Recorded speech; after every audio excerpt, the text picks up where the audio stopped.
So, the word we're going to talk about today is quantitative. Quantitative is another describing word just like qualitative, but this time instead of describing things by their qualities, we're going to describe things with numbers, in other words, with quantities. So, using me as an example, I could describe myself by saying I'm, 6'1", I'm 210 pounds.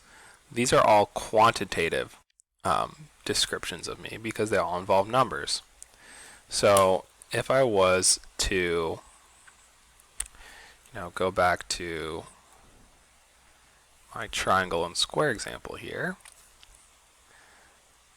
then, oh no, the triangle went away. Let's get that back up on the screen. There we go.